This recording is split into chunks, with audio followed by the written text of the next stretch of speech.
১৯৯৯ সাল। রাশিয়ার উরাল পর্বতমালার বরফে ঢাকা এক নির্জন এলাকা। ৯ জন অভিজ্ঞ পর্বতারোহী নিখোঁজ হওয়ার কয়েক সপ্তাহ পর যখন তাদের উদ্ধার করা হয়, তখন উদ্ধারকারীরা যা দেখেছিল তা আজও বিজ্ঞানের কাছে এক বিশাল ধাঁধা।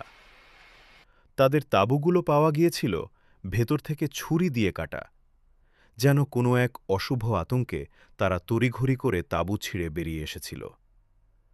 হাড় কাঁপানো -৩০ ডিগ্রি ঠান্ডায় তারা কেন জুতো বা গরম কাপড় ছাড়াই বরফের ওপর দৌড়ে পালাচ্ছিল? রড়খুলি চুবে ভাঙা, যা কোনো মানুষের পক্ষে করা অসম্ভব। অথচ তাদের শরীরে বাইরের কোনো আঘাতের চিহ্ন ছিল না, এমনকি একজনের জিহ্বাও ছিল নিখোঁজ। ৬৬ বছর পেরিয়ে গেলেও কেউ জানে না সেই রাতে তাদের সাথে ঠিক কী ঘটেছিল। কোনো গোপন অস্ত্র পরীক্ষা, তুষার মানব, নাকি মহাজাগতিক কোনো শক্তি? আপনার যুক্তি কি বলে? কমেন্টে জানান।